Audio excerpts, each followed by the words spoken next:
அர்ஜுன் சம்பத்துக்கு அடி உதையா? என்ன கொடுமை சார் இது. பாரத மாதாவோட மடியில வளர்ந்த மாசற்ற மாணிக்கம் அந்த மனுஷன். அவருக்கு போயா இந்த ஒரு நிலைமை? அதுவும் நீதிமன்ற வளாகத்துல அந்த வக்கீல்கள் வளைச்சி சம்பவம் பண்ணியிருக்காங்க. அப்படி ஒரு தரமான சம்பவம் நடந்திருக்குது. இதுல ஒரு ஹைலைட் என்ன தெரியுமா? அடி வாங்கினதா சொல்லப்படக்கூடிய அர்ஜுன் சம்பத்து கூட வாய மூடிட்டு அமைதியா தான் இருக்கிறாரு. ஆனா நம்ம எடப்பாடி பழனிசாமி கொஞ்சம் ஓவராவே போய் எக்ஸ்பிரஷன் கொடுக்குறாப்புல. ஓவரா எக்ஸ்பிரஷன் கொடுத்துட்டு அர்ஜுன் சம்பத்தை போய் அடிச்சுட்டாங்களே, ஒரு சமுதாய போராளி அவரு, இந்த சமுதாய போராளியாவா போய் அடிச்சிருப்பாங்க அப்படின்னு சொல்லி அவர் எடப்பாடி பழனிசாமி ஓவரா குதிச்சிட்டு இருக்கிறாரு. அப்ப இதையெல்லாம் பார்க்கும் போதுதான் அதிமுகன்ற ஒரு கட்சி, எடப்பாடி பழனிசாமி அமித்ஷா கிட்ட இவங்க வந்து அடிமையா இருக்கிறாங்க அப்படிங்கிறது மட்டும் இல்ல, இவங்க வந்து ஆயுள் கால அடிமையா மாறி இருக்கிறாங்க. போய் அர்ஜுன் சம்பத்தெல்லாம் போய் சமுதாய போராளின்னு சொல்லக்கூடிய அளவுக்கு அதிமுக இவ்வளவு அல்பையாவை மாறிட்டாங்க அப்படின்னு சொல்லக்கூடிய அளவுக்கு தான் இன்னைக்கு அதிமுகவோட நிலைமை மாறி போயிருக்குது. சரி, இப்ப சம்பவம் என்னன்னு பார்த்தோம்னா, இனிமையான இல்லறத்திற்கு இதோ வந்து விட்டது ஒரு அற்புதமான தீர்வு. நீண்ட நேர இல்லற பிரச்சனை, குழந்தையின்மையின் காரணமாக ஏற்படக்கூடிய மன அழுத்தம், இதற்கெல்லாம் ஒரு இயற்கையான தீர்வு தேடுறீங்களா? அஸ்வகந்தா, சஃபேத் முஸ்லி, சிலாஜித் போன்ற 26க்கும் மேற்பட்ட இயற்கையான மூலிகைகளை கொண்டு தயாரிக்கப்பட்ட தரமான நம்பகமான ப்ராடக்ட். ISO, GMP, FSSAI போன்ற மத்திய மாநில மற்றும் உலக நாடுகளின் அங்கீகாரம் பெற்ற தரமான இயற்கை உணவு. உங்கள் இரவும் இல்லறமும் நீண்ட நேரம் நல்லறமாக மாறுவதற்கு கீழே இருக்க நம்பரை தொடர்பு கொள்ளுங்க. சரி, இப்ப சம்பவம் என்னன்னு பார்த்தோம்னா, அர்ஜுன் சம்பத் மேல ஒரு பழைய வழக்கு ஒண்ணு இருக்குது. 2006ல இருக்கக்கூடிய, கிட்டத்தட்ட 20 வருஷத்துக்கு முன்னாடி 2006ல இருக்கக்கூடிய வழக்கு. ஸ்ரீரங்கம் ரங்கநாதன் கோயில் பக்கத்துல இருக்கக்கூடிய ஒரு பெரியாரோட சிலை ஒண்ணு இருக்குது. பொதுவாகவே சங்கிகளுக்கு இந்த பெரியாருடைய தடி, பெரியாரோட சிலை இதை பார்த்தாலும் எங்களுக்கு எரிஞ்சுக்கிட்டு இருக்கோம். அப்ப அந்த மாதிரி ஸ்ரீரங்கம் கோயில் வாசல் வந்து பெரியாரோட சிலை இருக்குது. கடவுள் இல்லைன்னு சொல்றவருடைய சிலை எப்படியும் நம்ம கோயிலோட வாசல்ல இருக்கலாம். ஆக்சுவலா கோயில் வளாகத்துலலாம் இல்ல, கோயில் எங்க இருக்குது, இது எங்க இருக்குது. இவங்க என்ன செய்வானுங்கன்னா, அந்த சிலை பக்கத்துல இருந்து போய் கோயில போட்டோ எடுக்கிறது. சிலை இப்படி பக்கத்துல வச்சு இப்படி போட்டோ எடுத்தோம்னா அது கோயில், அங்க கோயில் வாசல்ல இருக்க மாதிரி தான் தெரியும். இப்படி ஒரு வன்மத்தை ரொம்ப வருஷமா பரப்பிட்டு இருப்பாங்க. அந்த மாதிரி கோயில் வாசல்ல எப்படி இந்த பெரியாரோட சிலை இருக்கலாம், இந்த ஈவேராவோட சிலை எப்படி இருக்கலாம், கடவுள் இல்லைன்னு சொன்னவரோட சிலை எப்படி இருக்கலாம் சொல்லி இந்த பெரியார் மேல இருக்கக்கூடிய வெறுப்பை அந்த பெரியார் சிலை மேல காட்டிட்டு இருந்ததால சில சங்கிகள், இந்த மொட்டை கடிதாசி சங்கி இருக்காங்க, மொட்டை பசங்க, அவனுங்க என்ன பண்ணானுங்க, இந்த பெரியாருடைய சிலையை சேதனப்படுத்தினானுங்க. அப்ப இந்த சேதப்படுத்தின வழக்குல பல பேர் மேல வழக்கு தொடுக்கப்பட்டது. அதுல முக்கிய குற்றவாளியா அர்ஜுன் சம்பத் சேர்க்கப்பட்டாரு. ஏன்னா அர்ஜுன் சம்பத் மாதிரியான நபர்கள் தூண்டி விட்டதாலதான் இது மாதிரியான காரணங்கள் நடந்துட்டு இருந்தது. அப்ப அர்ஜுன் சம்பத் மேல இந்த வழக்கு இது தொடர்ந்து 2006ல இருந்து இன்னைக்கு 2026 வரைக்கும் தொடர்ந்து ஒரு 20 வருஷமாவே இந்த வழக்கு நடந்திருக்கக்கூடிய நேரத்துல திருச்சி நீதிமன்றத்துல வந்து இந்த வழக்கு சம்பந்தமான ஒரு விசாரணை நடக்குது. கிட்டத்தட்ட இந்த வழக்கு முடிஞ்சிடும் அப்படின்ற அளவுக்கு பார்க்கப்படக்கூடிய நேரத்துல இந்த வழக்குடைய விசாரணைக்காக அர்ஜுன் சம்பத் நீதிமன்றத்துக்கு வராரு. அந்த விசாரணை எல்லாம் முடிஞ்சதுக்கு பிறகு அர்ஜுன் சம்பத் திரும்பி கிளம்பி போறாரு, கார்ல கிளம்பி போறாரு. இதுல கொடுமை என்ன தெரியுமா? அர்ஜுன் சம்பத்துக்கு அவர் கட்சியில இருக்கிறது வெறும் 8 பேர் தான். அந்த கட்சியிலேயே ஒட்டுமொத்தமா 8 பேர் தான் இருப்பாங்க. இவரு புள்ள எல்லாரும் சேர்ந்த 8 பேர் தான்.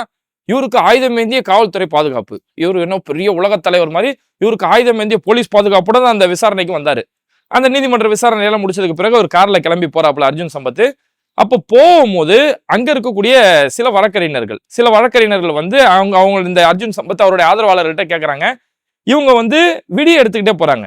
யாருன்னா அர்ஜுன் சம்பத் அவங்களுடைய குரூப் எல்லாம் இதை வீடியோ எடுத்து போறாங்க. என்னன்னா, இவர் என்னவோ நாட்டுக்கு பெரிய தியாகம் பண்ற மாதிரி, செக்கெழுத்த செம்மல் மாதிரியும், நாட்டுக்கு பெரிய ரத்தம் சிந்தி பாடுபட்டவர் மாதிரியும் இவர் வந்து நீதிமன்றத்துல இருந்து வெளியில வரத இவங்களே ஒரு வீடியோ எடுத்துக்கிறது. வீடியோ எடுத்துக்கிறது பின்னாடி ஜெய் ஸ்ரீராம்னு பிஜிஎம் எல்லாம் போட்டு இது ஒரு பில்டப் காட்டுவாங்க இல்லையா, அந்த மாதிரி இதுக்காக இந்த வீடியோ காட்சிகள்லாம் பதிவு செய்றாங்க. அப்போ அங்க இருக்கக்கூடிய சில வழக்கறிஞர்கள் என்ன செய்றாங்க, இந்த மாதிரி நீதிமன்ற வளாகத்துல இது மாதிரி வீடியோ எடுக்கிறதோ பேட்டி கொடுக்கறதோ இது அனுமதிக்கப்பட்ட ஒரு விஷயம் கிடையாது, அதனால இந்த மாதிரி வீடியோ எடுக்கக்கூடாது அப்படின்னு சொல்லும் போது இவங்க 2 பேருக்கு மத்தியில ஒரு வாக்குவாதம் ஏற்படுது. இந்த வாக்குவாதம் ஒரு கட்டத்துல தள்ளுமுள்ள அளவுக்கு இந்த பிரச்சனை மாறுது. அந்த நீதிமன்ற வளாகமே கொஞ்ச நேரத்துல ஒரு பெரிய பதட்டமாகவும் பரபரப்பாகவும் அந்த இடம் மாறி போயிடுது. அப்ப இந்த வழக்கறிஞர்கள் அங்க வந்து இந்த எல்லாம் பேசிட்டு இருக்கக்கூடிய நேரத்துல இந்த அர்ஜுன் சம்பத் கட்சியை சேர்ந்த ஒரு 4-5 பேர், கட்சியில மட்டும் 8 பேர், அந்த 8 பேர்ல 5 பேர் தான் நீ கூட வந்திருந்தாங்க. அப்ப அந்த 5 பேர் அங்க வாக்குவாதம் நடத்திட்டு இருக்காங்க. அர்ஜுன் சம்பத் காரை விட்டு இறங்கல. ஆஹா, அவங்க எல்லாம் வக்கீல்கள் வந்து ஏதோ வளைச்சு ஏதோ கேள்வி கேட்கறாங்க. வக்கீல்கள் என்ன பண்ணுவாங்க தெரியல, நான் காரை விட்டு இறங்க மாட்டான சாமி அப்படின்னு சொல்லி மனுஷன் காருக்குள்ளே உட்காந்துருக்கப்பல கடைசி வரைக்கும் கீழே இறங்கவே இல்லை. அவர் கட்சியில இருக்கக்கூடிய அந்த 8 பேர்ல இருக்கக்கூடிய ஒரு 5 பேர் அங்க போய் அவங்க போய் எப்படி இப்ப காரை நிறுத்தலாம் அப்படி இப்படின்னு சொல்லி அவங்க வாக்குவாதம் நடத்துறாங்க. அப்ப அதுல இருக்கக்கூடிய ஒரு வழக்கறிஞர் ஒருத்தர் சொன்னாரு, இவன் ரவுடி பையன், இவனுக்கு வீடியோ எடுத்துட்டு இருக்கீங்களா இவன் அப்படின்னு சொல்லி கேட்கும் போது, யாரை பார்த்து நீ ரவுடி பையனார், யாரை பார்த்து ரவுடி பையன்னு சொல்லி இவங்க என்ன பண்ண கேமராவை அந்த வக்கீல் கிட்ட கொண்டு போய் பார்த்தாங்க. ஒரு வயசான வக்கீல் ஒருத்தர் இருந்தாரு. அவர் அந்த ஆள வீடியோ எடு, அந்த ஆள்கிட்ட வீடியோ எடு, இந்த ஆள் தான் ரவுடி பையன் சொன்னான்னு சொல்லி அவர் மூஞ்சி கிட்ட போய் கேமரா வச்சுக்கிட்டு யாரை பார்த்தியா நீ ரவுடி பையன் அப்படின்னு சொல்லி, அவராச்சும் ஒரு தடவை தான் ரவுடி பையன் சொன்னாரு, விட்டுருந்தா மனசு அதோட போயிருப்பாரு. இவங்க என்ன பண்ண, யாரை பார்த்து நீ ரவுடி பையன் அப்படின்னு சொன்னோன்னே, ஆமாண்டா ரவுடி பைய, பொறுக்கி பைய, அயோக்கிய பைய, இவன் ரவுடி பையதான்டா, பெரியாரோட சிலை மேல எவன்லாம் கை வைக்கிறானோ அவன்லாம் ரவுடி பைய தான், அவன்லாம் அயோக்கிய பைய தான் அப்படின்னு சொல்லி மனுஷன் கிளின்னு போட்டு கிழிச்சு எடுத்துட்டாப்புல. அப்போ இந்த அளவுக்கு அந்த வழக்கறிஞர்கள் அங்க பெரிய அளவுல ஒரு சம்பவம் பண்ணிட்டு, இது மாதிரி பெரியாருடைய சிலைக்கு மேல யாரெல்லாம் கை வைக்கணும்னு நினைக்கிறீங்களோ, பெரியாரோட கருத்தியல் மேல யாரெல்லாம் இங்க கை வைக்கணும்னு நினைக்கிறீங்களோ, உங்களுக்கு எல்லாம் மரியாதையே கிடையாது, மரியாதை கெட்டு போயிடும் அப்படின்னு சொல்லி அவங்க அந்த இடத்துல வாக்குவாதம் செஞ்சிருக்கக்கூடிய இடத்துல. ஆனா கடைசி வரைக்கும் அந்த வீரத்துறவி இருக்காரு இல்லையா, நம்ம அர்ஜுன் சம்பத், அந்த இந்துக்களுக்காக போராடக்கூடிய வீரத்துறவி, அவர் கடைசி வரைக்கும் காரை விட்டுக்கூடிய இடங்கள இப்படி ஒரு புறப்புறப்போட அந்த சம்பவம் நடந்துச்சு. அதுக்கப்புறம் காவல்துறை அதிகாரிகள் அந்த இடத்துல வந்து 2 பேர் மத்தியில சமாதானம் பண்ணி அனுப்பி விட்டாங்க. ஆனா அர்ஜுன் சம்பத் வந்து இதை வந்து நான் நீதிபதி கிட்ட போய் முறையிட போறேன், நீதி அரசர்கிட்ட போய் முறையிட போறேன், இந்த விஷயத்தை அர்ஜுன் சம்பத் வந்து தன்னோட ட்விட்டர் பேஜ்லயுமே பதிவிடுறாரு. இந்த மாதிரி ஈவேரா சம்பந்தமான வழக்கு, இவங்க வாயில பெரியார்ன்ற வார்த்தை கூட வராது, ஈவேரான்ற வார்த்தையெல்லாம் வச்சுக்கோங்கன்னா பின்னாடி சொல்றேன், அர்த்தம் புரியும். ஈவேராவோட சிலை சம்பந்தமான வழக்குக்கு இவரே நல்லா ஒத்துக்கிறாரு. ஈவேராவோட சிலை சம்பந்தமான வழக்குக்கு திருச்சி நீதிமன்றத்துக்கு போகும்போது அங்க இருக்கக்கூடிய பெரியாரிய திராவிட கழகத்தை சேர்ந்தவர்களும் மகாஇக அமைப்பை சேர்ந்தவர்களும் எங்கள்கிட்ட இந்த மாதிரி வாக்குவாதம் பண்ணி தகாத வார்த்தைகளை முறையிட்டாங்க. ஆகையால அர்ஜுன் சம்பத் வந்து என்ன செஞ்சிட்டாரு, அர்ஜுன் சம்பத் நீதி அரசர்கிட்ட போய் முறையிட்டாரு அப்படின்றாரு. ஆனா அந்த இடத்துல கடைசி வரைக்கும் நீதிபதியோட பெயர் குறிப்பிடல. ஏன்னா அங்க இருந்து ஒரு நீதிபதி இந்த வழக்கை விசாரிக்க கூட அங்க முக்கியமான நீதிபதி நசீர் அலி அந்த இடத்துல இருக்காரு. அப்ப நீதிபதி நசீர் அலின்னு பேரை குறிப்பிட்டா, இத்தனை காலமா இஸ்லாமியர்களுக்கு எதிரான வன்மத்தை தூண்டிட்டு இருக்கோம், இந்த நாடு சிறுபான்மை மக்கள் கிட்ட சிக்கி தவிக்குது, சிறுபான்மை மக்களோட ஓட்டுக்காக திமுக காங்கிரஸ் இப்படி செய்யுதுன்னு சொல்லி இந்த அரசியல் வார்த்தை பேச முடியாதுல்ல. அதனால நீதிபதியோட பெயரை குறிப்பிடாம நீதி அரசர் அவர்கள்ட்ட நாங்க போய் புகார் கொடுத்தோம் அப்படின்னு சொல்லி இதை அந்த விஷயத்தை வச்சு மூடி மறைச்சிட்டாரு. அதாவது பெரியாருடைய சிலை சேதனப்படுத்தினதை அவரே ஒத்துக்கிறாரு, பெரியார் சிலை சம்பந்தமான வழக்குன்றதை அர்ஜுன் சம்பத் ஒத்துக்கிறாரு. வந்தவர்கள் திராவிட அமைப்பை சார்ந்தவர்கள், மகாஇக அமைப்பை சேர்ந்தவர்கள் அப்படின்னு சொல்லி அர்ஜுன் சம்பத் குறிப்பிடுறாரு. இப்போ இந்த விஷயம்லாம் நடந்து முடிஞ்ச பிறகு அர்ஜுன் சம்பத் வந்து இதை வச்சு ஒரு அரசியல் பண்ண பாக்குறாரு. ஏன்னா பொதுவாகவே சங்கிகள் வந்து எதிராக கிடைக்கும், அதை வச்சு ஒரு அரசியல் பண்ணணும்னு பார்ப்பாங்க. குறிப்பா இந்த இந்து முன்னணி, இந்து மக்கள் கட்சியை சேர்ந்தவங்களாம் என்ன செய்வாங்கன்னா, தான் வீட்லயே தானே போய் பெட்ரோல் குண்டை தூக்கி வீசிக்கிடுவாங்க. அதுக்கடுத்து தனக்கு தானே மிரட்டல் கடிதம் எழுதிப்பாங்க. அந்த மிரட்டல் கடிதத்தை வந்து பார்த்தோம்னா உருது மொழியில் எழுதுவாங்க. அல்லாஹ் முஹம்மது லா இலாஹ இல்லல்லாஹ் முஹம்மது ரசூலுல்லாஹ் அப்படின்னு எழுதிட்டு, இந்த மாதிரி உன் வீட்டில் போய் நான் வெடிகுண்டு வைக்க போறேன் அப்படின்னு சொல்லி தனக்கு தானே ஒரு மிரட்டல் கடிதம் எழுதிக்கிட்டு இவருக்கு ஒரு போலீஸ் பாதுகாப்பு கொடுத்துட்டாங்கன்னா, இவர் வந்து சமுதாயத்தில் நானும் ஒரு ஆள் தான், நானும் ஒரு அரசியல்வாதி தான் அப்படின்னு காட்டுறதுக்கான வேலைகள்லாம் இவங்க தொடர்ந்து செஞ்சுட்டு இருப்பாங்க இல்லையா. அதே மாதிரி தன்னோட கையை தானே வெட்டிப்பாங்க. தன்னோட கையை தானே வெட்டிட்டு இஸ்லாமியர்கள் இந்த மாதிரி செஞ்சுட்டாங்க அப்படின்னு சொல்லி முஸ்லிம்கள் மேல பழிய தூக்கி போடுவானுங்க. அந்த மாதிரி இவரு என்ன செஞ்சிருக்காரு, அர்ஜுன் சம்பத் இந்த விஷயத்த, இந்த கான்ட்ரவர்சியை நம்ம ஒரு அரசியலா மாத்தணும் அப்படிங்கிறதுக்காக இவர் நேரா போய் ரஜினிகாந்த் கிட்ட போறாரு. ரஜினிகாந்த் போய் குடும்பத்தோட போய் ரஜினிகாந்த் போய் சந்திச்சு அங்க போய் கண்டிப்பா இந்த விஷயத்த போய் முறையிட்டு இருப்பாரு. ஆனா ரஜினிகாந்த் இதுக்கு எந்த ஒரு ரியாக்ஷனுமே காட்டல. வந்தியா, போட்டோ எடுத்தியா, பாவா, அவ்வளவுதான், சாந்தி உண்டாகட்டும் அப்படின்னு சொல்லி அவர் வழி அனுப்பி விட்டாப்புல. அடுத்து அதே நாள் எடப்பாடி பழனிசாமியை போய் சந்திக்கிறாரு. எடப்பாடி பழனிசாமியை போய் சந்தித்து எதிர்க்கட்சி தலைவர் எடப்பாடி பழனிசாமி அவர்களை மரியாதை நிமித்தமாக நான் சந்தித்தேன் அப்படின்னு சொல்லி ஒரு பதிவிடுறாரு. இவர் சந்தித்து வந்துட்டு இருக்கக்கூடிய மறுநாள் எடப்பாடி பழனிசாமி தன்னோட ட்விட்டர் பேஜ் உட்பட எல்லா சமூக வலைதளங்கள்லயுமே எடப்பாடி பழனிசாமி ஒரு கருத்தை வெளியிடுறாரு. அங்கதான் எடப்பாடி பழனிசாமி இன்னைக்கு எந்த அளவுக்கு ஒரு RSSக்கும் பாஜகவுக்கும் அடிமையா மாறி இருக்கிறாரு அப்படிங்கிறது தெரிய வருது. எடப்பாடி பழனிசாமி என்ன எழுதுறாருன்னா, இந்து மக்கள் கட்சி தலைவர் திரு அர்ஜுன் சம்பத் அவர்கள் ஒரு வழக்கு விசாரணைக்கு திருச்சியில் உள்ள CJM நீதிமன்றத்திற்கு செல்லும் போது, ஒரு வழக்கு விசாரணையா, பெரியாரோட சிலையை சேதப்படுத்தி இருக்கிறானுங்க, ஒரு வழக்கு விசாரணையா. அப்ப எந்த அளவுக்கு பெரியாரிய கருத்தியில இருந்து ஒட்டுமொத்தமா நழுவி போய் இவங்க வந்து சாவர்கர் சிந்தனையில மூழ்கி போயிருக்காங்கன்றது தெரியுது பாருங்க. ஒரு வழக்கு விசாரணை சம்பந்தமா போனாங்களாம். நீதிமன்றத்திற்கு செல்லும் போது மார்க்சிய லெனினிஸ்ட் இயக்கத்தை சேர்ந்தவர்கள் என்று கூறப்படும் சிலர் அவரை தாக்கியதாக செய்திகள் வந்துள்ளது. மார்க்சிய லெனினிய அர்ஜுன் சம்பத் சொல்றாரு, நான் ஈவேரா சிலையை சேதப்படுத்தின வழக்கில் நான் போனேன் அப்படின்னு சொல்லி அவர் சொல்றாரு. ஈவேரா சிலை சம்பந்தமான வழக்குங்கிறாரு. அர்ஜுன் சம்பத் சொல்றாரு திராவிட அமைப்பை சேர்ந்தவர்கள், மகாஇக அமைப்பை சேர்ந்தவர்கள்ங்கிறாரு. ஆனா எடப்பாடி பழனிசாமி இந்த பழியை தூக்கி மார்க்சிஸ்ட் மேலேயோ லெனினிஸ்ட் மேலேயோ இந்த பழியை தூக்கி போடுறாரு. ஏன்னா பெரியாரிஸ்ட் திராவிட அமைப்பை சேர்ந்தவர்கள் சொல்லி எடப்பாடியால சொல்ல முடியாது. ஏன்னா அந்த அதிமுகன்ற ஒரு கட்சி இன்னைக்கு அது அமித்ஷாவுடைய கண்ட்ரோல்ல போயிட்டாலும் அந்த கட்சியோட அடிப்படை பெரியாரோட பேர்ல தானே, அது அண்ணாவுடைய பேர்ல தானே இயங்குது. அப்ப திராவிட கருத்தியலுக்கு எதிராக, திராவிடம்ன்ற சொல்லுக்கு எதிராக இவங்களால பேச முடியாதுங்கிறதால ஒட்டுமொத்த பில்லையும் தூக்கிட்டு கொண்டு போய் லெனினிஸ்டையும் மார்க்சிஸ்ட் மேலேயும் அந்த பழியை தூக்கி போட்டுறாரு. மார்க்சிஸ்ட்னு சொல்லப்படக்கூடியவங்க, லெனினிஸ்ட்னு சொல்லக்கூடியவங்க இந்த மாதிரி அவர் வந்து தாக்குதல் நடத்திருக்கிறாங்க அப்படிங்கிறது. அந்த வீடியோலயே பார்த்தாலுமே அர்ஜுன் சம்பத் மேல தாக்குதலாம் நடத்தல, அந்த இடத்துல வாக்குவாதம் நடந்தது. இந்த வாக்குவாதத்துக்கே மனுஷன் பயந்தாங்களே காரை விட்டு கீழே இறங்கல. அப்ப இதை வச்சு எடப்பாடி பழனிசாமி இன்னொரு படி மேல போய் அர்ஜுன் சம்பத் மேல தாக்குதல் நடத்தியதாக சொல்லப்படுகிறது. தாக்குதல் அவர் மேல காழ்ப்புணர்ச்சி காரணம், அரசியல் காழ்ப்புணர்ச்சி காரணமாக தாக்கப்பட்டிருப்பது கடும் கண்டனத்திற்குரியது. அவர் அடிச்சு தாக்கிட்டாங்க, அடிச்சு வாய்கள்லாம் உடைச்சிட்டாங்கன்ற அளவுக்கு இவர் எழுதி போட்டிருக்கிறாரு. அதுக்கு அடுத்துதான் எடப்பாடி பழனிசாமி இன்னைக்கு நான் யாருன்றதை நிரூபிக்கிறார், அந்த விசுவாசத்தை நிரூபிக்கிறாரு. சமுதாய போராளியாக இருக்கக்கூடிய திரு அர்ஜுன் சம்பத் அவர்களை தாக்கிய நபர்கள் மீது கடும் நடவடிக்கை எடுக்க வேண்டும் என்று விடியா திமுக அரசை வலியுறுத்துகிறேன். அதாவது இவர் வந்து சமுதாய போராளியாம், திரு அர்ஜுன் சம்பத் வந்து சமுதாய போராளின்னு சொல்லி எடப்பாடி பழனிசாமி இந்த அளவுக்கு அவருக்கு சர்டிபிகேட் கொடுக்குறாரு. கொஞ்சம் கூட வெக்கமான இடம் கிடையாது. இந்த அர்ஜுன் சம்பத் இவருக்கு சமுதாய போராளியாம். கோவையில் அவ்வளவு பெரிய மத கலவரம், அந்த மத கலவரத்துக்கு பின்னாடி இந்த மாதிரி அர்ஜுன் சம்பத் மாதிரியான இந்த மதவெறியர்கள் தான், இவங்க தான் அதுக்கு பின்னணியில இருந்தது. பாபர் மசூதி இடிப்பு சம்பவம் நடக்கக்கூடிய நேரத்துல அர்ஜுன் சம்பத் ஓப்பனா டிவியில பேட்டி கொடுத்திருந்தாரு. நாங்க போய் இங்க இருந்து போய் பாபர் மசூதி போய் இடிச்சோம், கரசேவர்கள் எல்லாம் அதுல இருந்து கலந்துக்கணும் அப்படின்னு சொல்லும் போது எங்களுடைய பங்களிப்பா தமிழ்நாட்டுல இருந்து நான் ஏன் உட்பட இங்க இருக்கக்கூடிய சங்கிகளை நாங்க போய் பாபர் மசூதி போய் இடிச்சோம், அங்க போய் இடிச்சு என்னெல்லாம் செஞ்சோம் அப்படிங்கிறத அர்ஜுன் சம்பத் ஓப்பனா ஒத்துக்கிட்ட ஒரு நபர். இந்துக்கள் இந்து கடையில தான் பொருட்கள் வாங்கணும், இந்துக்கள் பிற மதத்தவர்கள் இஸ்லாமியர்கள் கிறிஸ்தவர்கள் கடையில பொருட்கள் வாங்கக்கூடாது, இந்த அளவுக்கு பிற மதத்தினர் மேல இஸ்லாமியர்கள் மேல வன்மத்தை விதைக்கக்கூடிய ஒரு நபர் இந்த அர்ஜுன் சம்பத். ஏங்க, மரணப்படுக்கையில இருக்க ஒரு நபர்கிட்ட போய் கேவலமான ஒரு அரசியல் செஞ்ச நபர் தான் அர்ஜுன் சம்பத். ஒரு சாமியார் ஒருத்தர் வயசான நபர், கொஞ்சம் செல்வந்தர்னு நினைக்கிறேன் அவரு, அந்த சாமியார் மரணப்படுக்கையில இருக்கார், ஐசியூ வார்டுல இருக்காரு, உயிருக்கு போராடிட்டு இருக்காரு. அவர்கிட்ட போய் இந்த அர்ஜுன் சம்பத் போயிட்டு, ஐயா அர்ஜுன் சம்பத் வந்திருக்கேன் ஐயா, ஐயா உங்களுக்கு ஒரு வீடு ஒண்ணு இருக்கு இல்லையா, அதை என் பேர்ல கொஞ்சம் எழுதி கொடுத்துருங்க ஐயா, நான் இருக்கக்கூடிய தெருவுல வந்து இந்த இஸ்லாமிய பயங்கரவாதிகள் இருக்கிறாங்க, அவங்க வந்து என்னை எப்போனாலும் தாக்குதல் நடத்தி என்னை கொல்றதுக்காக பிளான் போட்டுட்டு இருக்காங்க ஐயா, அதனால உங்களுக்கு அந்த இடத்துல ஒரு வீடு இருக்கு இல்லையா, அந்த வீடை தயவு செஞ்சு என் பேர்ல எழுதி வச்சிருங்க ஐயா அப்படின்னு சொல்லி மரணப்படுக்கையில சாவு படுக்கையில இருக்கக்கூடிய ஒரு மனுஷன்கிட்ட போயிட்டு ஒரு வீடை எழுதி வாங்குறதுக்காக இஸ்லாமியர்கள் என்ன கொல்ல பாக்குறாங்க அப்படின்னு சொல்லி ஒரு கேவலமான அரசியல் செஞ்சு இந்த இஸ்லாமிய வெறுப்பு, கிறிஸ்தவ வெறுப்பு, பிற மதத்தின் மேல வெறுப்புன்றதையே முள்நேர அரசியலா கொண்டு ஒரு பொழைப்பு நடத்தக்கூடிய ஒரு நபர் இந்த அர்ஜுன் சம்பத். இந்த அர்ஜுன் சம்பத் இவருக்கு சமுதாய போராளியாம். அப்ப எந்த அளவுக்கு இன்னைக்கு அதிமுக ஒட்டுமொத்தமா அடிபணிஞ்சு சரண்டர் ஆகி போயிருக்கிறாங்க அப்படிங்கிறது பெரிய வருது. அந்த இடத்துல ஒரு சில வழக்கறிஞர்கள் ஒரு 4-5 பேர் அந்த ஸ்பாட்ல இருந்தாங்க. அந்த வழக்கறிஞர்களுக்கு தைரியம் கூட இந்த எடப்பாடி பழனிசாமி கிடையாது. வழக்கு நடந்து கிட்டத்தட்ட 20 வருஷம் ஆச்சு. 20 வருஷம் ஆனாலும் பெரியார் மேல ஒருத்தன் கை வைக்கணும்னு நினைச்சானா அவன்லாம் கொஞ்சம் கூட அவனுக்கு மரியாதை கிடையாது. இவ்வளவு துணிச்சலோட எதிர்கொண்டாங்க இந்த வழக்கை. அந்த வழக்கறிஞர்கள் அவ்வளவு தைரியமா அந்த இடத்துல நிக்கிறாங்க. ஆனா எடப்பாடி பழனிசாமி ஒட்டு மொத்தமா இன்னைக்கு சரண்டர் ஆகி போய் நிக்கிறாரு. ஏன்னா இந்த அர்ஜுன் சம்பத் மாதிரியான நபர்கள் எப்பேற்பட்ட சமுதாயத்தை உருவாக்கிட்டு இருக்காங்கன்னு பாருங்க. அதுக்கு சாம்பிள் அவருடைய சொந்த பிள்ளையே சொல்லலாம்.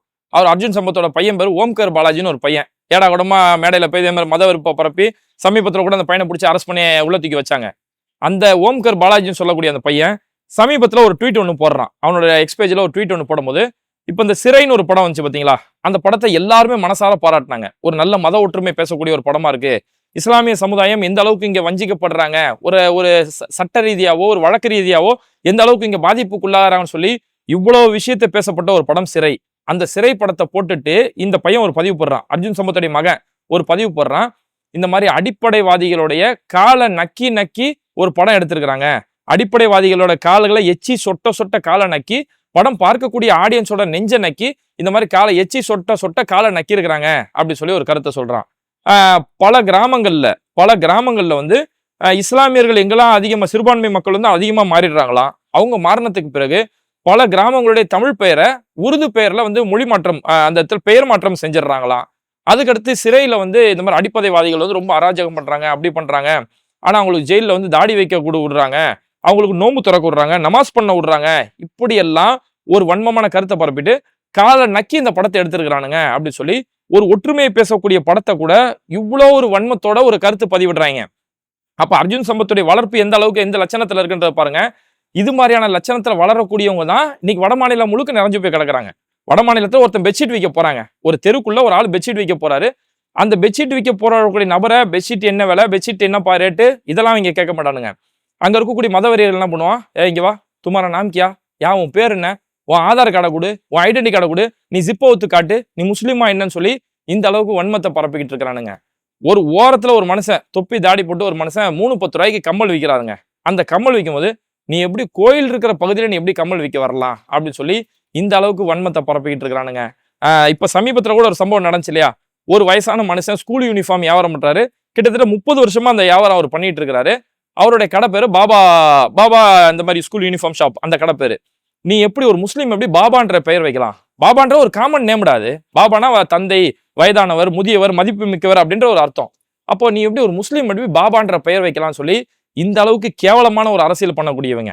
இப்போ முந்தானத்து நடந்திருக்கக்கூடிய ஒரு சம்பவம் என்ன தெரியுமா? உத்தரப்பிரதேசத்துல ஒரு பொண்ணும் பையனை காதலிச்சிட்டாங்க. இதுல இந்த பையன் வந்து முஸ்லீம் பையன் போல இருக்குது. அந்த பையனை போலீஸ்ல புகார் கொடுத்து காதலிச்சான்ற ஒரு காரணத்துக்காக அவன் அடின்னு யார் அடிக்கிறது? யாரு? போலீஸ் அடிக்கிறாங்க. போலீஸ் அடின்னு இடிச்சு நடு ரோட்ல வீதி எல்லாம் ஊர்வலமா கொண்டு வராங்க. அந்த ஊர் முழுக்க ஊர்வலமா கொண்டு வந்துட்டு அவன் மேல லவ் ஜிஹாதுன்னு ஒரு வழக்கு போடுறாங்க. வெறும் காதலிச்சதுக்கு லவ் ஜிஹாதுன்னு ஒரு வழக்கு போடுறாங்க. அவனை வீதியா அவனை எடுத்துட்டு வந்து ஊர்வலம் கொண்டு வராங்க. கொண்டு வரக்கூடிய வழியெல்லாம் அடிச்சு அடியில் அவன் காலை நொண்டி தாங்கி தான் நடக்கிறான். அவனால் ஸ்டடியா கூட நடந்து வர முடியல. வீதியெல்லாம் ஊர்வலம் கொண்டு வந்துட்டு நான் இனிமே இது மாதிரியான தவறுகள் செய்ய மாட்டேன், நான் எந்த பெண்களையும் பார்க்க கூட மாட்டேன், இனி இது மாதிரி எந்த பெண்ணையும் காதலிக்க மாட்டேன் அப்படின்னு நீ சொல்லிக்கிட்டே வரணும்னு சொல்லி அவனை சொல்ல வச்சு அடின்னு அடிச்சு வந்து இதை அவங்களே வீடியோ எடுத்து இதை சோசியல் மீடியாவில் பப்ளிஷ் பண்றாங்க. அவன் அதாவது லவ் ஜிஹாதுன்னு ஒரு சட்டமே இங்க கிடையாது, லவ் ஜிஹாதுன்னு ஒரு குற்றமே இங்க கிடையாதுன்னு சொல்லி நாடாளுமன்றத்திலே பாஜக அரசு சொல்லியிருக்குது. இங்க லவ் ஜிஹாதுன்னு அப்படிலாம் எதுவுமே நடக்கல அப்படின்னு சொல்லியிருக்காங்க. அப்படி இருக்கக்கூடிய நேரத்தில் லவ் ஜிஹாதுன்னு ஒரு போலியான விஷயத்த சொல்றாங்க. நான் என்ன சொல்றேன், உண்மையாவே அவன் பண்ணிருக்கட்டுமே, லவ் ஜிஹாதே பண்ணியிருந்தாலும் அந்த குற்றம் நிரூபிக்கப்படும் வரை அவன் நிரபராதி தான். ஆனா இவங்க என்ன செய்யறது, இவன் லவ் ஜிஹாது பண்ணிட்டான் அப்படின்னு சொல்லி எந்த ஒரு ஆதாரமும் இல்லாம அவனை போட்டு அடின்னு அடிச்சு அவனை நடு ரோட்ல நாயை பிடிச்சி இழுத்துட்டு வர மாதிரி இழுத்துட்டு வராங்க. இங்க இந்த மனித உரிமை அமைப்புகள்லாம் சில பேர் இருப்பாங்க. அவங்க வந்து ஊனா ஓடியாந்துருவாங்க. ஆனா எங்கெல்லாம் இஸ்லாமியர்கள் பாதிக்கப்படுறாங்களோ, கிறிஸ்தவர்கள் தாக்குதலுக்கு உள்ளாக்கப்படுறாங்களோ, அந்த மாதிரி நேரத்துல இந்த மனித உரிமை அமைப்பெல்லாம் எந்த மண்ணுக்குள்ள போய் ஒளிஞ்சுப்பாங்கன்னு சொல்லி தெரியல. அப்ப இது எதுக்கு சொல்ல வரேன்னா, இது மாதிரி ஒரு பெட்ஷீட் விற்கிறவன்ட்ட மத வெறுப்பை காட்டுறது, ஒரு கம்மல் வியாபாரம் பண்றவன்ட்ட போய் மத வெறுப்பு காட்டுறது, ஒரு துணி கடை வச்சிருக்கவன்ட்ட போய் மத வெறுப்பு காட்டுறதுன்னு சொல்லி இப்படி மத வெறுப்பு முழுக்கவே வட மாநிலங்களில் இருக்க காரணம் என்னன்னா, அர்ஜுன் சம்பத் மாதிரியான நபர்கள் மூலச்செலவு செய்யறாங்க. அவங்க மூலச்செலவு செஞ்சு இந்த மத வெறுப்பை தூண்டி விட்டு இப்பேற்பட்ட காரணங்கள் செய்யறதாலதான் இது மாதிரியான அடுத்த ஒரு தலைமுறை உருவாகுது. இது மாதிரி ஒரு தலைமுறையை எப்படியாவது தமிழ்நாட்டில் உருவாக்கணுங்கிறதுக்காக தான் இந்த அர்ஜுன் சம்பத் மாதிரியான நபர்கள் படாத பாடுபட்டு துடிச்சிட்டு கிடக்குறாங்க. ஆனா இவங்களுடைய கனவு கடைசி வரைக்கும் தமிழ்நாட்டில் கனவா தான் போயிட்டு இருக்குது. ஆக மொத்தம் இப்பேற்பட்ட ஒரு நபரை போயிட்டு இந்த அர்ஜுன் சம்பத் ஒரு சமுதாய போராளி அப்படின்னு சொல்லி எடப்பாடி பழனிசாமி இன்னைக்கு ஒரு சர்டிபிகேட் அவருக்கு கொடுத்துட்டு இருக்காரு. ஏன்னா அதிமுக இன்னைக்கு டோட்டலா, அதனாலதான் வீடியோட ஆரம்பத்திலே சொன்னேன், அதிமுக இன்னைக்கு ஒட்டுமொத்தமா சரண்டர் அடைஞ்சிருக்காங்க. சிஏஎன் ஒரு சட்டம் கொண்டு வரதுக்கு அதிமுக அமைச்சர்கள் தான் முக்கிய காரணம், அதிமுக எம்பிகள் தான் அதுக்கு முக்கிய காரணம். அதிமுக எம்பிகள் மட்டும் நாங்க இதுல கையெழுத்திட முடியாது அப்படின்ற அந்த உறுதியா நின்று இருந்தாங்கன்னா சிஏஎன்ற ஒரு சட்டமே இங்க வந்திருக்காது. அது மாதிரி அவங்க தொடர்ந்து அவங்க செய்யக்கூடிய எல்லா விஷயங்களும், இப்ப திருப்பரங்குன்ற விவகாரத்துல கூட எடுத்துக்கோங்க, திருப்பரங்குன்ற விவகாரத்துல கூட எல்லா அரசியல் கட்சிகளுமே இது தேவையில்லாத ஒரு பிரச்சனை, காலங்காலமா எங்க தீபம் ஏற்றப்படுதோ அந்த இடத்துல தீபம் ஏற்றப்படுது, எதுக்கு தேவையில்லாம தர்கா வாசல்ல போய் நீ ஏத்தணும்னு சொல்றேன்னு சொல்லி எல்லாரும் கேட்கும் போது எடப்பாடி பழனிசாமி நீதிபதியோட கருத்துனா அதை செய்ய வேண்டியதுனே, மாண்புமிகு நீதிபதி, சாதா நீதிபதி இல்ல, மாண்புமிகு நீதிபதி என்ன சொன்னாரோ அதை செய்ய வேண்டியதுனே அப்படின்னு சொல்லி சொல்றாரு. சரி, மாண்புமிகு நீதிபதி தான், நீதிபதி குன்ஹா ஜெயலலிதா ஒரு குற்றவாளி, அவர் ஏவன் குற்றவாளின்னு சொன்னாரு, அந்த கருத்தை நீங்க ஏத்துப்பீங்களா? அப்போ இப்பேற்பட்ட ஒரு நபர்கள் இருக்கும்போது மாண்புமிகு நீதிபதி மாதிரி சொன்னாரு, இந்த மாதிரி அங்க தீபம் ஏற்றதால என்ன பிரச்சனை வந்துட போகுது, திமுக வந்து தேவையில்லாத இந்த இடத்துல வந்து மத பிரிவினை அரசியல் செய்ய பார்க்குது அப்படின்னு சொல்லி முழுக்க சங்கிகளுக்கு சார்பாகவே எடப்பாடி பழனிசாமி அன்னைக்கு பேசினாரு. இப்போ சமீபத்துல இங்க வந்து மதுரையில இந்த திருப்பரங்குன்ற பிரச்சனை நடக்கும் போது சங்கிகள் ஒரு சனாதன மாநாடுன்னு ஒன்று நடத்தினாங்க. அந்த மாநாட்டில் அவங்க பேசினது என்னன்னா, கோயில் இந்து கோயில் அறநிலைத்துறை சார்பில் எதுக்கு நீங்க காலேஜ் கட்டுறீங்க, கோயில் காசை எடுத்து காலேஜ் கட்டுறீங்கன்னு சொல்லி அதுல ஒரு தீர்மானம் மாதிரிலாம் நிறைவேற்றினாங்க. அது நடந்து ஒரு வாரம் கூட ஆகல, எடப்பாடி பழனிசாமி ஒரு கூட்டத்தில் பேசுறாரு, ஏன் காலேஜ் கட்டுறதுக்கு அரசு கிட்ட வர பணமே இல்லையா, வேற காசே இல்லையா, எதுக்கு கோயில் பணத்துல இருந்து இந்து அறநிலைத்துறை பணத்துல இருந்து எடுத்து கட்டணும் அப்படின்னு சொல்லி இதே எடப்பாடி பழனிசாமி பேசினாரு. அங்க கட்டக்கூடிய காலேஜுங்கிறது அந்த கோவிலோட நிதியில இருந்து அந்த சமுதாய மக்கள் பயனடைகிறது தான், இந்து மக்கள் பயனடைகிறதுக்காக தான் அந்த கோயில் அந்த காலேஜ் கட்டப்படுது. அதுல நிர்வாகம், அதுல பணிபுரியக்கூடியவர்கள் எல்லாருமே அந்த இந்து சமூகத்தை சேர்ந்தவங்க தான் இருப்பாங்க. ஆனா இது எடப்பாடி பழனிசாமி முதலமைச்சரா இருக்கும் போதே கோவில் நிதியில இருந்து இது மாதிரி கல்லூரி திறக்கப்பட்டது, ஜெயலலிதா முதலமைச்சரா இருக்கும்போது நடத்தப்பட்டது. ஆனா இன்னைக்கு முழுக்க அவங்க சங்கிகளுக்கு சரண்டர் ஆகி போயிருக்கிறதால இன்னைக்கு வந்து முழுக்க அவங்க சங்கிகள் என்ன பேசுறாங்களோ அதுதான் பேசுறாங்க. இன்னைக்கு இந்த பதிவெல்லாம் பார்க்கும்போது அர்ஜுன் சம்பத் ஒரு சமுதாய போராளின்னு பார்க்கும்போது அப்போ எடப்பாடி பழனிசாமி மட்டும் அங்க சரண்டர் ஆயிட்டாரா, இல்ல தன்னோட ட்விட்டர் பக்கத்தையும் ஒட்டுமொத்தமா தூக்கி கொடுத்து சரண்டர் ஆயிட்டாரா, ஒரு சங்கிகள் தான் அவரோட ட்விட்டர் பக்கத்தையும் ஹேண்டில் பண்றாங்களா அப்படிங்கிற மாதிரி தான் இருக்குது.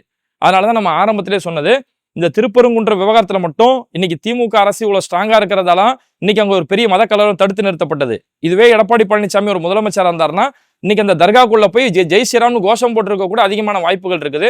ஆக மொத்தத்துல இப்படி ஒட்டு மொத்தமா அடிபணிஞ்சு போய் இருக்கிறதாலதான் அர்ஜுன் சம்பத்லாம் பார்த்து ஒரு சமுதாய போராளி அப்படின்னு சொல்லக்கூடிய ஒரு கட்டத்துக்கு இன்னைக்கு எடப்பாடி பழனிசாமி நகர்ந்து போயிருக்கிறாரு. அதனாலதான் நான் வீடியோ ஆரம்பிக்கும் போது சொன்னேன், அதிமுக அப்படின்னு சொல்லக்கூடிய ஒரு கட்சி, எடப்பாடி பழனிசாமி அப்படின்னு சொல்லக்கூடிய இந்த அரசியல் கட்சியோட இந்த தலைவர், இவங்க இன்னைக்கு பாஜகவுக்கு அடிமையா மட்டும் இல்ல, ஆயுள் கால அடிமையா மாறிட்டாங்க. இது மாதிரி வீடியோக்களை தொடர்ந்து பார்க்கறதுக்கு மறக்காம பேட்டை டிவியை சப்ஸ்கிரைப் பண்ணிட்டு இந்த வீடியோக்களை உங்க நண்பர்களுக்கு அதிகமா ஷேர் செய்யுங்க. இணைந்திருப்போம். இறைவனோட உதவியால நம்ம பேட்டை டிவி ஹஜ் உம்ரா சர்வீஸோடைய ஜனவரி பிப்ரவரியோட குரூப்புக்கான புக்கிங் ஃபுல் ஆயிருச்சு. நம்ம கூட வந்த ஹாஜிகள் ரொம்பவே மனநிறைவோட அவங்களுடைய உம்ராவுடைய கடமையை நிறைவேற்றினாங்க. அடுத்து மார்ச் உம்ராவுக்கான புக்கிங் ஆரம்பமாயிருக்கு. மார்ச் மாசத்தை பொறுத்த வரைக்கும் ரமலான் முடிஞ்சு ஷவ்வாலுடைய மாசம் அப்படிங்கறதால பொதுவாவே ஹரம் கூட்டம் குறைவா இருக்கக்கூடிய ஒரு காலகட்டம். இதனால மக்கா மதினா 2 இடங்கள்லயுமே ஹரமுக்கு ரொம்ப பக்கத்திலே ரூம் ஏற்பாடு செஞ்சிருக்கிறோம். தரமான தமிழ்நாடு உணவு, ஒவ்வொரு வேளையும் சைவம் அசைவம் இப்படி 2 வகையான பஃபே உணவுக்கான ஏற்பாடு செய்யப்பட்டிருக்குது. 50க்கும் மேற்பட்ட வரலாற்று இடங்களை உங்க கூடவே இருந்து நானும் அனுபவமிக்க ஆலிம்களும் வழிகாட்டுறதுக்கான எல்லா ஏற்பாடுகளும் செஞ்சிருக்கிறோம். மிக குறைந்த விலையில தரமான சேவையோட உங்களுடைய உம்ரா கடமையை நிறைவேற்றுறதுக்கு ஸ்கிரீன்ல தெரியக்கூடிய நம்பரை உடனே கான்டாக்ட் பண்ணுங்க.